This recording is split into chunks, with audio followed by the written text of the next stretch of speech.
Alright, so if you remember this type of equation, when we have the squared on it, makes the shape of a parabola.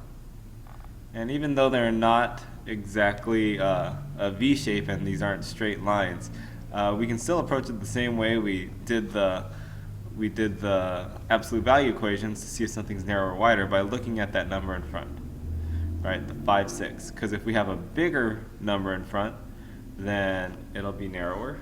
But if we have a smaller number than it, then it'll be wider, which is what we're looking. So if we're looking for the one that has a smaller number, or if you liked the graphing way, even though this isn't exactly correct, it'll work. We can just find the slope, use it kind of like a slope. So if we're looking at this one, this is 5 over 6. So 1, 2, 3, 4, 5. 1, 2, 3, 4, 5, 6. We're going to ignore the h and k. We're going to ignore the vertex. So we're just going to do it all in the same spot to help us see which one's wider and narrower. So here I can just count up 1, 2, 3, 4, 5 over 6. And this one would have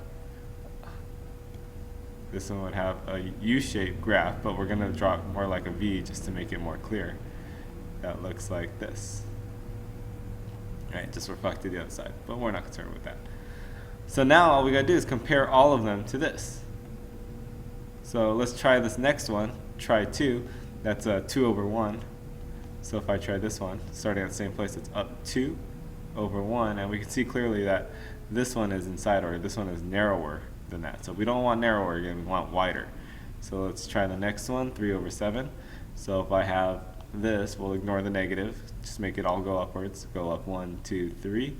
1, 2, 3, 4, 5, 6, 7. And I can see, yes, this one got wider. And so that one must be the answer. Right, for number 15. If you remember, the f of g of x, composition of functions, I like to make that parentheses a little bit bigger so you can kind of see it a little bit better. But what we have is we're substituting g of x into the f of x function. So let's set up f of x first. F of x is just x squared minus 5. So what I'm going to do is I'm just going to write out x squared, but instead of an x, I'll leave a space instead, because we're going to sub something in there. So x squared minus 5. So this is just our f function, x squared. So space squared minus 5, x squared minus 5. But now, since it says, oh, take our g of x function and plug it in, well, I'm going to take that g of x function, right, which is x plus 8, and sub it in, because that's what it says. When you put it in the parentheses, it means plug it into that variable. So I'm going to plug it in there by putting the x plus 8 in here. And then all we got to do is work it out. So you need to be careful on this, though. Don't distribute the exponents. Exponents do not distribute. What we want to do is think about this as x plus 8 times itself. And so now we can just FOIL it out. So if I distribute the first one, I get x times x is x squared. Then to the last, I get x times 8 is 8x. Here I also get 8x. And then at the end, when I distribute this, I get plus 64. And I still have the minus 5 at the end. So all you do is combine my like terms, so we have our answer. So these 2x is our like term, so that's 16x. And 64 minus 5, that's going to be plus 59. So let's see, x squared plus 16x plus 59 is a. Alright, so again, for this one, it's hard to do this on a computer because I can't really cover this up.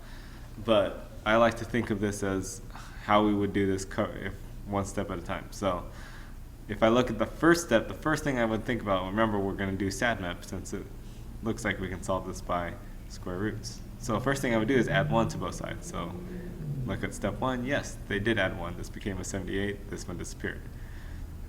Next I want to divide by 3 to get rid of the multiplication and division. And when I do that, this cancels out, and 78 divided by 3 is 26. Good. Next, to cancel out to the third root, we want to see them to the third power, we want to see the third root being taken. But we look, they did not do that. In fact, they broke one of those horrible rules that I keep saying, don't ever do this. Don't ever distribute an exponent. We can't do that. They distributed the exponent. That's wrong. So this is the first step we see that's incorrect. So that's step 3 is the incorrect step.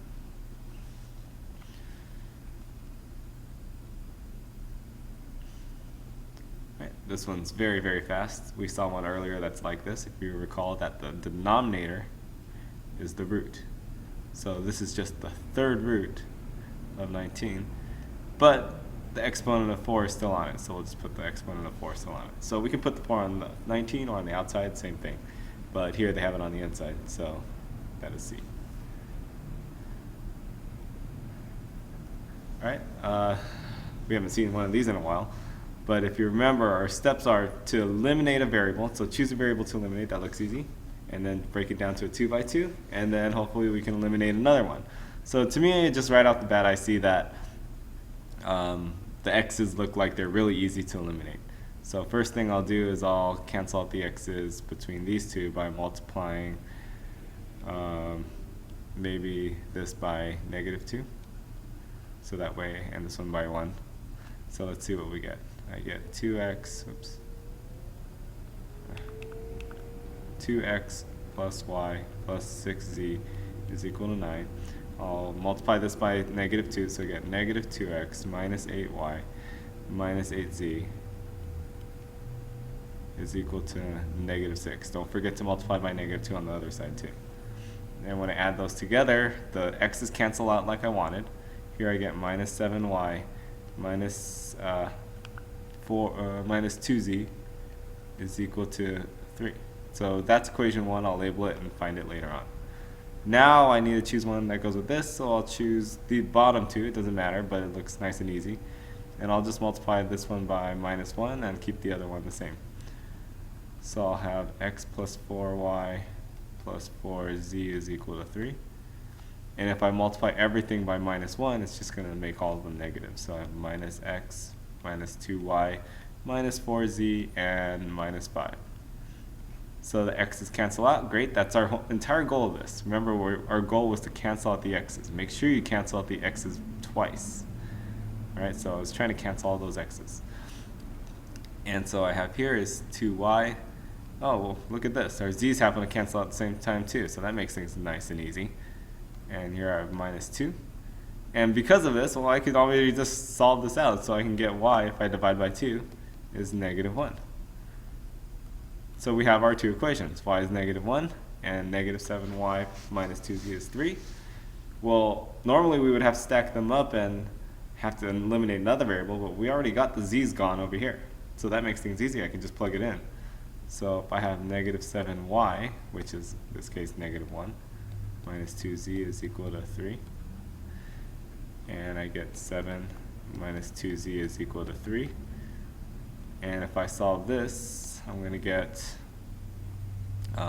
minus 2z is equal to -4, so z is equal to 2. So far it's not z equals 3, it's not y equals 0, so it must be this one, but let's just plug it in just to make sure. I'll choose the bottom equation. It seems to have nice small numbers.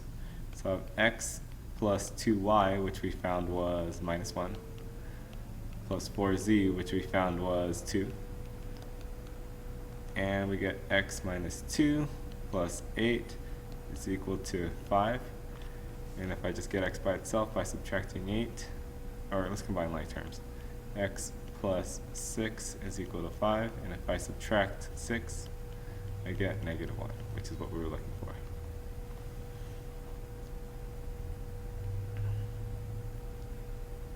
Right, number 19 is similar, except we want to make sure that we can stack it up first. So notice the top equation has the x and y's both on the left side, whereas here it's not on the left side. So let's just move that over. That way we can stack it up nice. So if I add those, then I'm going to end up with, well, let's rewrite the first one. 6x plus 18y is equal to 6. So now we see the numbers, the equal signs, the y's, and the x's are all stacked up. So we can approach this the same way. Let's just multiply so that way we can cancel out a variable. So I have -3 here and a 6x here. So I know I can multiply this entire equation by 2, so that way I have opposites. So now it'll be a -6 and a +6. So if I rewrite this, I get -6x minus 9y, times 2 is minus 18y. And is equal to -6. And the bottom one, I just multiply by 1, so I keep it the same. And we see that the x's cancel out like we wanted because we need opposites. But the y's also cancel out, and so does this. So when things cancel out, when I add them, they add together to 0. So I get 0 equals 0. So if all our variables are gone, we have two options. It's either no solution or infinitely many solutions. And remember, if we get something that's true, well, that means there are solutions, so it must be infinitely many solutions. If we get something that's not true, then it'd be this one. So infinitely many solutions. And there's